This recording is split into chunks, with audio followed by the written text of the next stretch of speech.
pessoal, tudo bem com vocês? Meu nome é Ana Paula e sou professora de Ética e Cidadania. Como falei para vocês na última aula, hoje iremos estudar os três poderes e como eles atuam no Brasil.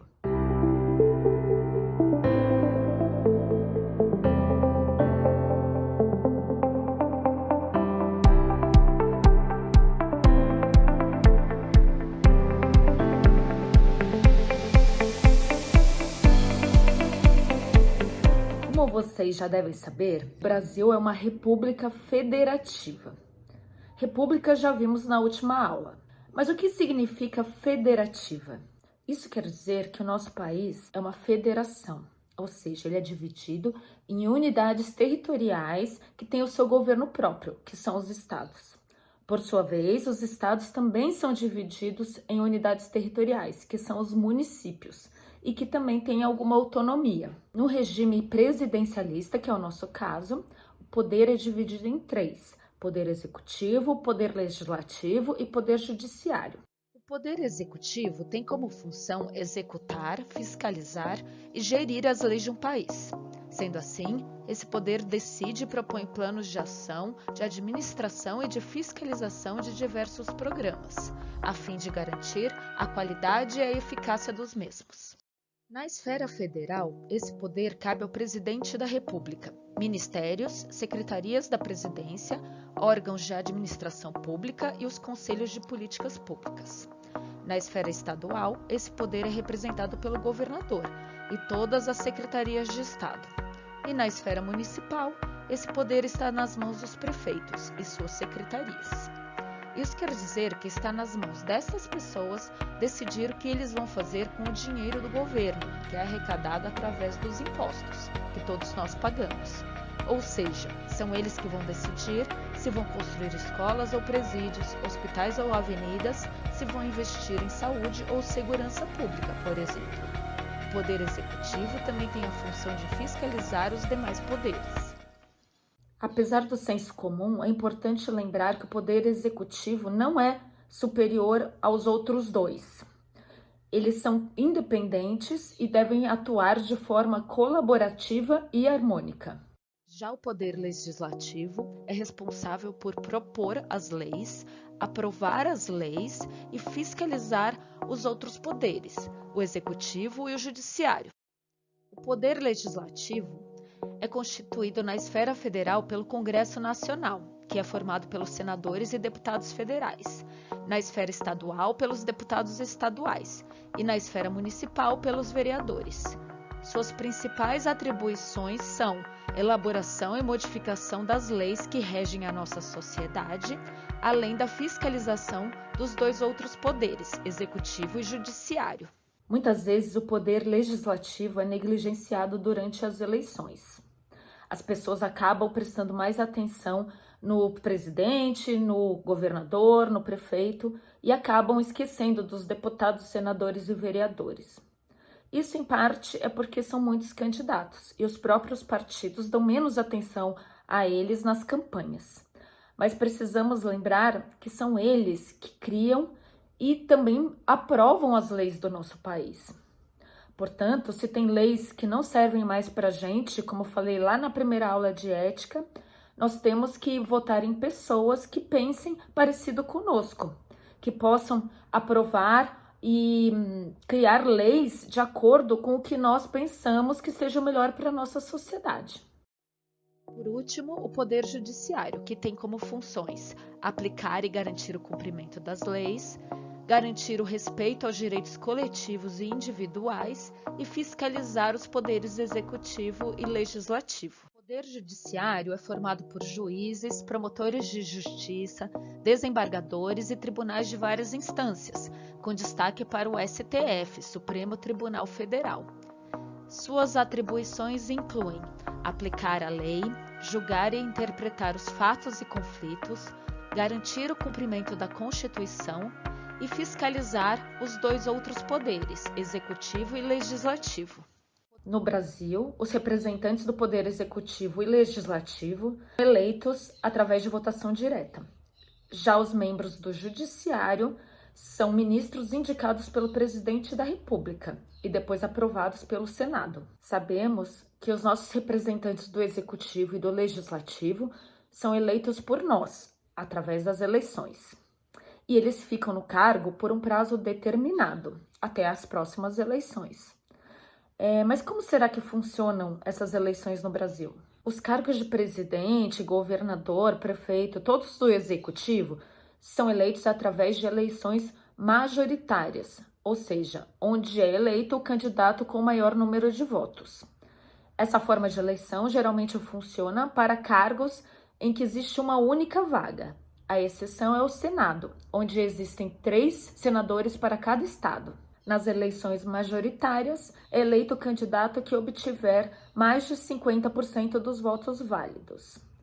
Caso esse número não seja alcançado, a disputa continua, no chamado segundo turno, onde só disputam os 2 candidatos mais bem votados.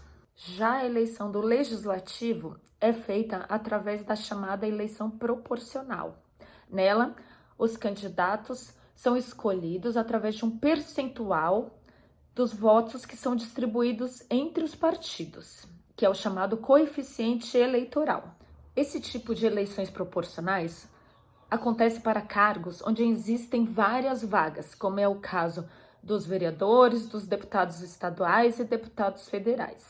Mas como é um sistema bem mais complexo para se entender, e eu não quero me estender nesse vídeo, eu vou deixar nos comentários desse vídeo um link para que vocês possam acessar um vídeo que explique bem como funciona esse sistema. Falando em eleições, é importante recordar que esse voto universal, em que todos os cidadãos podem votar sem distinção de gênero, de cor ou de renda, não existe há muito tempo no Brasil. Foram muitas lutas ao longo da nossa história. Da época em que éramos colônia de Portugal até quase o fim do Império, quem podia votar eram pessoas que tivessem posses, ou seja, nobres, militares, senhores de engenho, comerciantes ricos, mesmo que fossem analfabetos. Isso durou até 1881, quando foi aprovada a Lei Saraiva. Províncias foram divididas em distritos e eleitores com renda mínima anual de R$200 mil foram cadastrados. Em 1882, foram excluídos os analfabetos, já que era preciso assinar um documento de votação. Após a proclamação da República, foi instituído então o presidencialismo e foi aprovada a Constituição de 1891. Passou-se então a eleger o presidente por eleições diretas. Porém, em 1904, estabeleceu que além da cédula que ia para a urna, uma segunda cédula fosse preenchida, datada e rubricada pelo fiscal eleitoral, acabando-se assim o voto secreto. Começou então o chamado voto de cabresto, onde os senhores de terra intimidavam seus empregados a votar no candidato que ele determinava. Caso contrário, esses podiam sofrer represárias. Essa intimidação durou toda a Primeira República, ou República Velha. Em 1932, já na era Vargas, a lei muda novamente. O voto, então, volta a ser secreto e passa a ser obrigatório para todos os cidadãos acima de 21 anos, independentemente do sexo. Pela primeira vez, as mulheres podem votar e serem votadas, tanto para o Executivo quanto para o Legislativo. Essa conquista do voto feminino não aconteceu sem luta. É importante destacar o papel das sufragistas, que mesmo antes da proclamação da República, já lutavam numa campanha nacional pelo voto feminino. Essa campanha acompanhou as lutas das mulheres em diversos países do mundo. No início, essa conquista do voto feminino foi parcial, pois não eram todas que podiam votar. Só podiam votar as casadas com a autorização do marido ou viúvas e solteiras se tivessem renda própria. Isso durou até 1934, quando essas restrições foram tiradas do Código Brasileiro Eleitoral. Porém, o voto ainda não era obrigatório para as mulheres. Essa obrigatoriedade só passou a valer a partir de 1946. A primeira mulher a ter o direito a votar no Brasil foi Celina Guimarães Viana, e isso bem antes do Código Eleitoral de 1932.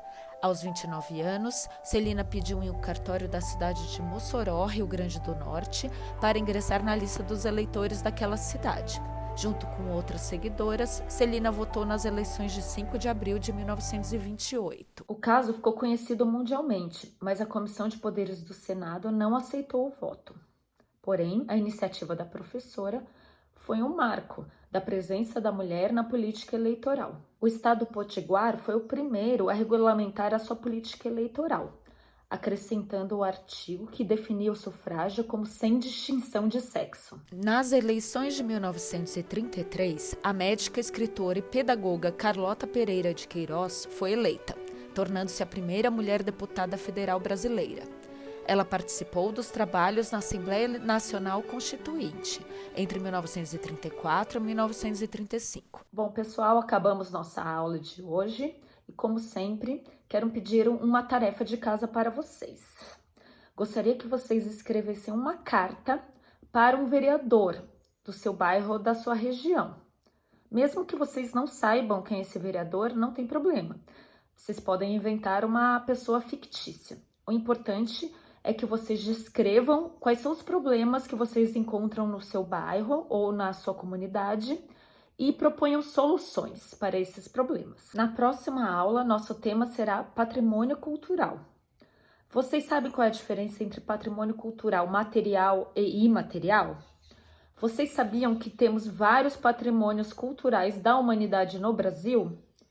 Então não perca a próxima aula, que vamos conversar sobre esse assunto. Espero que tenham gostado da aula. Se gostaram, deem um like. Se não se inscreveram ainda no canal da Via, inscrevam-se, compartilhem com seus amigos, com seus familiares. Aqui na descrição do vídeo vou deixar aqueles links que eu sempre deixo com vídeos falando um pouco mais sobre os 3 poderes, sobre o legislativo, sobre como funciona as eleições proporcionais que falei para vocês. Vou também deixar meus contatos, Instagram, Facebook, caso queiram falar comigo. E não se esqueçam, as lições devem ser colocadas lá no Classroom, lá na minha matéria. Lá vocês também podem mandar mensagens para mim. Se cuidem, se puderem, fiquem em casa e até a próxima.